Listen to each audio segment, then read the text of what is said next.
I made a massive 64 brawler bracket, and today I'm going to pit every brawler 1v1 with all of their abilities on 4 different cage maps to see who is the strongest brawler in Brawl Stars. We start off in bracket 1 on the first map where we see Stu versus Amber. Now, I made these maps longer range, and each brawler must start in the grass on each side. This should make Amber happy, but Stu uses his speed zone and dashes to close the gap and finish the job. Sandy's not much of a toe-to-toe brawler, but BB doesn't care as she runs him down and knocks him out. Next up, we have Rico and Barley, and after missing a shot, Rico manages to use his range to finish off Barley and move on to face the winner of Rosa versus Grom. Since all abilities are on the table, Rosa uses her gadget to create some grass, but Grom's gadget delivers an onslaught of damage and takes her out. Next up, we have Bonnie and Chester squaring off, and both of them use their gadgets. Bonnie has the reload speed, but Chester has that rage and beats her with only 400 hit points to spare. Now, Carl versus Buzz may seem to be one-sided, but Carl uses his flying hook to gain some distance. However, in the end, it's not enough as Buzz runs him down and knocks him out. Meg squares off versus Buster, and if she can just get her mech, she will be able to... Yeah, okay, no, she didn't make it. In the last matchup of the first round of this bracket, we see Edgar versus Bull. Even with Edgar's shield and his fisticuffs, it's no match for Bull as Edgar quickly goes down. Bull dominated that match. Switching maps for the next round, we have Stu versus BB. Stu's able to get some extra shots in due to his dashes, but BB closes the gap and finishes off the inevitable. Here we see Rico desperately trying to do something against Grom, but they both know it only takes one gadget from Grom to end this fight. Now for the next matchup, we have Buzz versus Chester, and Buzz tries to get sneaky with a pull to the wall, but Chester is having none of it as he beats him with ease. In the next fight, we have 2 big bruisers, Bull versus Buster. Buster uses his range to get some early damage as well as a gadget to recover some health, but none of it can stop the Bull from doing just what Bull does. Moving forward into the next round, 4 contestants remain in this bracket. First up, we see Grom versus BB. BB and her shield reduce the damage from Grom's gadget, and with a gadget of her own healing her up, she introduces Grom to Mr. Bat and moves on to the quarterfinals. Her opponent will be the winner of our next matchup. Chester moves forward to meet Bull in the middle, and as Bull tries to get close, Chester combines good range with a metric crap ton of damage to win with ease. This means that either BB or Chester will make it to the final 4. However, this map has a twist. Each contestant will have 10 seconds to open up as many Power Cube boxes as they can. However many they get, they take with them to fight it out. After the 10 seconds is up, BB was able to gather all 9 cubes, while Chester only got 3. So then, with a big Power Cube advantage, the 2 brawlers charge at each other. And yes, while Chester did get a super and use it, it was not enough to take BB out. That means that BB is the first brawler to reach the semifinals and will face off against the winner of our next bracket. At the start of this bracket, we have the Dog versus Tara. Both gadgets come into play here, but in the end, Tara cannot retreat, and Ruff deals with the shadows before taking out Tara as well. Next up, Gray faces off against Spike. Well, more like Gray faces off against Spike's gadget because he can't get through it, and Spike finishes him off from behind the safety of his cacti. Frank versus Sprout. Oh. Poor Sprout. An alien mother versus an amateur actor. Well, at least Fang got his 10 seconds in the limelight. He just didn't have the starring role. Next up, we have 2 ladies that love themselves, but the overwhelming damage from Lola proves too much for Ems. I doubt she'll be posting that replay on her blog. Next up, we have Brock versus Mr. P. Brock uses his rocket laces to jump over a final shot from Mr. P and deal his own, sending Mr. P carrying the bags back home. Next up, we have 2 of the highest health and damage brawlers in the game. Daryl chips at range and then uses a gadget to build up that super, and then with a nice double bounce off the wall, he edges out the win against Jackie.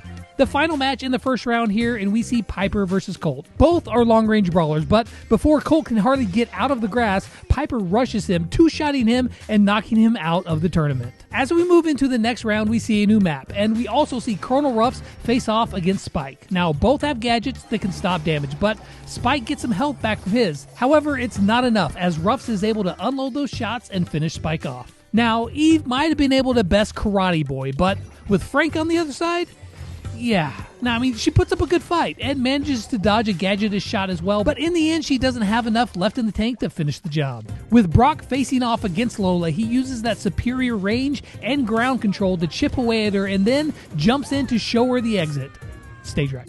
Now, Piper, she's normally quaking in her high heels over Daryl, but here, he doesn't have his super. Despite an early juke of a shot, he can't manage to make his way close to her, and when he does, she just gadgets him back and finishes him off. New map, new brawlers, and we see Frank versus Colonel Ruffs. Frank has zero fear as he just runs Ruffs down and sends him back to the doghouse. Now, Piper can two-shot Brock at range, and he knows this, so he avoids one shot and jumps over another, and then, in a close match, moves on to face off against Frank. Once again, we find ourselves with power cubes. Frank is able to easily get them all, but Brock stands right in the middle of them and gets them all as well. Yeah, that's satisfying. So they both come to the fight with 9 cubes, but damage scales better than hit points, and Brock shreds Frank before he can ever land a shot. So that means that half the tournament is done. We have Brock versus BB in the Final Four, but who will they face on the other side? Trust me when I say, who you think will make it, does not. Kicking off our third bracket, we see Pam versus Tick. Now, Tick can hold the lane very well, and he tries his best with Mindomania, but after waiting it out, Pam pops her own gadget and she shuts him down, knocking Tick out of the tournament. Next up is Griff versus Surge, and while Surge is great when leveled up, no brawlers start with their supers, so Surge is left not invited to the party and goes home alone. Now 8-Bit with a single gadgeted shot, he brings Squeak to the brink of death, and one more after that seals the deal. Next up, we have the 2 oldest brawlers in Brawl Stars. Gale's like 65, and Gene is like a million years old or so. Gale tries to get up close and personal with his jump pad and succeeds, but he can't seem to finish off the job as Gene moves on. Next, we see the long-range Belle versus the tank buster Shelly. Shelly, however, brought her clay pigeons gadget and band-aid, and nothing Belle can do will break through that as Shelly moves on. Sam has a clear line directly at Bo, and it doesn't take more than a couple seconds to beat Bo. I guess he wasn't as strong as the mountains after all. Speaking of slaughter, Bee versus Poco are up next, and Poco stands no chance against a swarm of bees and goes home singing a sad tune. Our last matchup in the first round here sees Colette and Penny face off. Even with her gadget, she can't get any health back from Penny's barrel and dies a slow death as the pirate moves on. In the next round, we see Pam versus Griff, and while Pam makes it interesting, she does not have enough junk in her trunk to take home the win. Now, Gene may have bested a senior citizen, but he's no match for a walking arcade. Yeah, Brawl Stars is weird. Now, Sam ran over Bo without issue, and he tries the same thing with Shelly. Yeah. There's no next round for you, Sam. And then finally, we have Penny versus Bee. Penny pulls out the same bag of tricks as before and stops Bee's shots with her barrel as she moves on. A new map rolls in where we see a cash register versus a video game.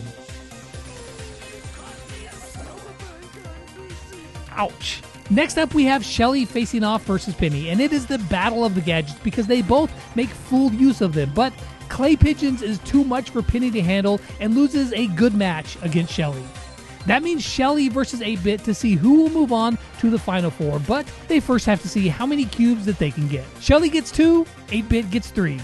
From there, they move on to square off, and right out of the gates, Shelly realizes she has no chance against 8-Bit and his gadget. He even manages to get a super before Shelly leaves the ring and is disqualified for cowardice. Come on, Shelly. That means that 8-Bit moves on as one of the Final Four, and there is only one bracket to go. Kicking off our final bracket, we see Nita and Otis going head-to-head. Otis punishes Nita without her bear, and she quickly goes into hibernation. Mike never even gets a chance to get close as Nani two-shots him and definitely touches his canary. What? Yeah, that didn't sound good. Now, these matchups were chosen at random, and Byron got a very unlucky one. A gadget is used by Mortis right out of the gate, even though it's not really needed, but Byron's potions aren't enough to help him out on this one. The newest brawler, Mandy, finds herself squaring off against Max in the next matchup. A quick phase shift gets her past the first shot, and this allows Max to narrowly defeat Mandy and move on. Next up, we have El Primo, a perennial favorite in these competitions, facing off against an ice cream cone. However, with 3 quick shots, Lou freezes Primo in his tracks, and then a super makes it even harder for Primo as he tries to make some sort of play, but Lou is able to take the unlikely victory and move on. Leon wastes no time in charging Jessie to quickly beat her and move on. Janet decides to play it risky and leaps in on Crow with her gadget, showing him zero respect, but with a gadget from Crow, he makes her pay.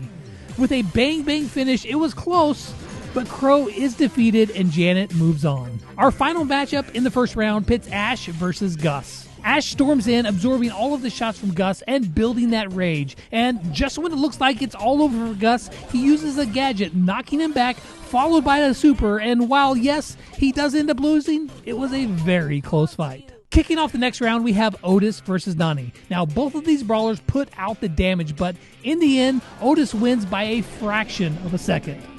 Next up, the Creature of the Night faces off against Max, and Max brought her second gadget to play, but ends up not needing it as she bursts him down before porting back. Now, Lou was able to beat Primo in this last round, but this round, he faces Leon.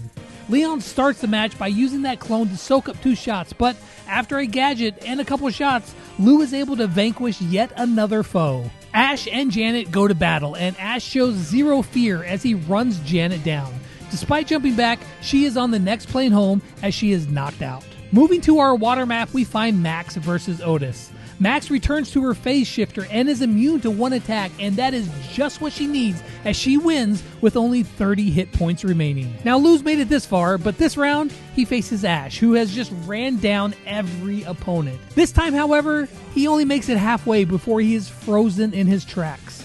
Lou throws in a gadget just for fun, although he definitely didn't need it, and he easily wins against Ash. That means that moving into our Power Cube round, we have Max and Lou. Neither one of these does well, and they both end up with 2 Power Cubes each at the end of 10 seconds. But Lou and his Brain Freeze shut down Max, and that means that the unlikely Lou is our final competitor in the Final 4.